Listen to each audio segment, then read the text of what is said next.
Hi friends, good morning, good afternoon and good evening to everyone. Welcome to you all in my YouTube channel Vijay Kumar Azad.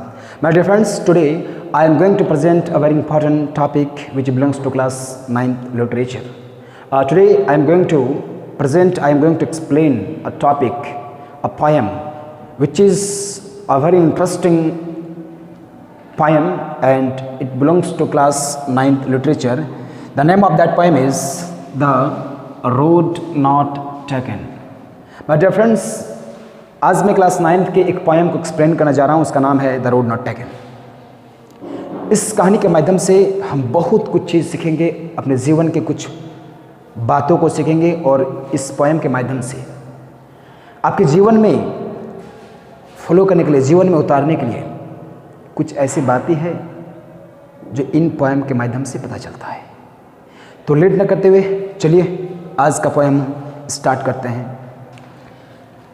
तो दोस्त, आज का poem है the road not taken. ये poem class 9th के literature book से लिया गया है और ये poem JAC board CBSE that means state board और सीबीएसई दोनों बच्चे के लिए, दोनों बोर्ड के बच्चों के लिए यूजफुल है। इस पोएम को लिखा है ग्रेट अमेरिकन पोएट, इसका नाम है रॉबर्ट फ्रॉस्ट। रॉबर्ट फ्रॉस्ट एक अमेरिकन पोएट है जिनकी जितने भी इन्होंने अपने पोएम को कंपोज किया है उनकी लगभग पोएम प्राकृतिक पर आधारित, नेचर पर आधारित होती है और उनके हर पोएम से जीवन में कुछ न कुछ सीखने को मिलती है। तो चलिए ये कहानी को स्टार्ट करते हैं। इस कहानी के माध्यम से पोएम अपने जीवन के कुछ ऐसे कंडीशंस को, कुछ ऐसे सिचुएशंस को एक्सप्लेन करते हैं, आपके सामने दर्शाए हैं, जिसके माध्यम से ये पोएट आपके जीवन में भी कुछ मैसेज देना चाह रहा है, आपके जीवन को भी कुछ मैसेज देना चाह रहा है। ये कहानी स्टार्ट होती है कि पोएट एक बार जंगल के रास्ता में चल पड़ते हैं और चलते चलते चलते जंगल के बीचों बीच उन्हें दो पथ दिखाई देता है, दो वे दिखाई देता है, वे 1 वे 2। पोएट इस जगह पे खड़ा है। अब पोएट इस पथ के बीचों बीच आकर के समझ नहीं पाता है कि हमें किस पथ पर जाना है, किस रास्ते से होकर मुझे अपने मंजिल की ओर बढ़ना है। पोएट काफी लेट तक यहाँ खड़ा होकर सोचता है, लेकिन बहुत सोचने के बावजूद भी ये समझ नहीं पाता है कि हमें इस वे से चलकर अपने सक्सेस के तक पहुँचना है, क्या इस वे से चलकर मैं अपने सक्सेस तक पहुँच सकता हूँ। काफ़ी समय सोचने के बाद ये पोएट ने डिसाइड किया कि मैं एक ऐसा रास्ता को चुनूंगा, मैं एक ऐसे पथ को चुनूंगा जिस पथ पर लोग बहुत कम गए हैं, जिस रास्ते से होकर लोग बहुत कम गए हैं, मैं उस पथ पर चलूंगा। अब बात यह आती है कि यह पोएट को कैसे पता लगा कि इस पथ पर बहुत कम लोग का आना जाना था। क्या इस पथ पर बहुत कम लोग का आना जाना था? दैट मीन्स ये डिसाइड नहीं कर पा रहा है। The poet can not decide, he is not deciding which path we have to go, which path he has to go, किस पथ पर इसको चलना है ये डिसाइड नहीं कर पा रहा, लेकिन अंत में ये डिसाइड करता है कि हमें उस पथ पर जाना है, उस पथ से मुझे चलना है जिस पथ से बहुत कम लोग गए हैं। तो पोएट देखते हैं कि एक में बहुत बड़े बड़े घास हैं, ग्रासेस, और एक में ग्रासेस छोटे छोटे हैं और ये ब्लैक हो गए हैं।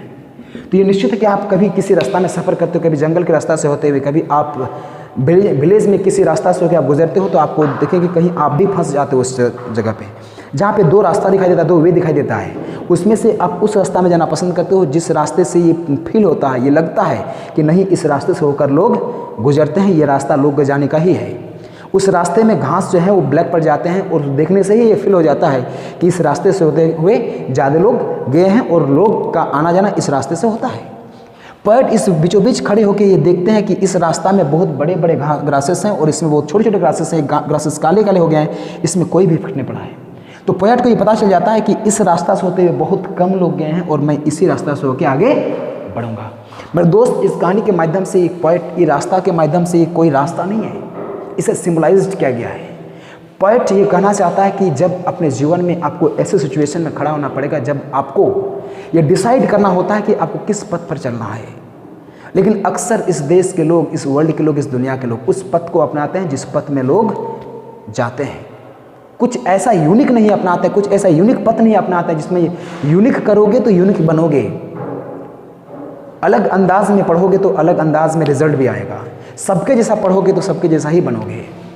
तो ये पोएट ने डिसाइड किया कि we have to, that means I have to go to on that way in which the people go less, जिसमें बहुत कम पीपल, बहुत कम लोग गए हैं, उस रास्ता को उन्होंने अपनाया और आगे बढ़ने की प्रयास किया और बढ़ जाता है।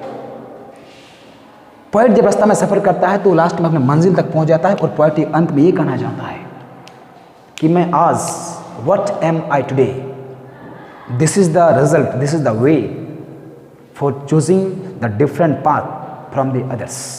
दैट मीन्स पोएट उस रास्ता को चुनता है जिस रास्ते में, जिस वे में, जिस पाथ में कोई दूसरा लोग नहीं जाते हैं, दूसरे ज़्यादा लोग नहीं जाते हैं, और उस पथ पर चलकर पोएट एक यूनिक बन जाता है। इस कहानी के माध्यम से पोएट आपको ये मैसेज देना चाह रहा है कि आप जीवन के उस कंडीशन पर, उस सिचुएशन पर खड़ा होते हैं जब आपको समझ में नहीं आता है कि मैं किस पथ को चुन करके, किस करियर को चुन के मैं आगे बढ़ाऊँ। भाई दोस्त, याद रखना, ज़िंदगी में उसी पथ को अपनाना जो आपके लिए अच्छा हो सकता है। कोई बोलेगा कि आप डॉक्टर बन जाइए, कोई बोलेगा किसी दूसरे को देख के डॉक्टर मत बनिए, किसी दूसरे को देख के इंजीनियर मत बनिए, किसी दूसरे को देख करके आप यूपीएससी का प्रिपरेशन मत कीजिए। ये अपने आप से पूछिए, अपने सेल्फ से पूछिए। Ask a question to yourself, ask a question to your heart. अपने दिल से क्वेश्चन पूछिए कि किस पथ पर जा सकते हो, किस चीज़ को तुम कर सकते हो। पोएट ने लास्ट में कहा, अंतिम में पोएट ने कहा कि I am different, I am different, मैं अलग हूँ फ्रॉम अदर्स, दूसरों से, because I have chosen the different पथ फ्रॉम अदर्स। मैं दूसरे से अलग पथ को चुना और आज मैं अलग हुआ। ये विश्वास दिलाता हूँ कि जब तुम दूसरे से अलग पथ को चुनोगे, दूसरे से अलग रास्ते को चुनोगे, तो तुम एक दूसरे के जैसा बनोगे। अगर सबके जैसा करोगे तो सबके जैसा बनोगे। सो कहा जाता है कि कुछ ऐसा पथ को चुनिए, ऐसा रास्ते पर निकलिए कि आपको अगर कुछ दूर चलने के बाद रास्ता ना भी दिखाई दे, बस जिद, डिज़ायर, करेज और अपने जोश को कम मत करना। रास्ता अगर नहीं है तो रास्ते खुद ब खुद बन जाएंगे। That's all. आज का कहना इतना ही, मैं समाप्त करता हूँ। मैं अगले लेसन लेकर बहुत जल्द आऊँगा आपके बीच। जय हिंद, जय भारत।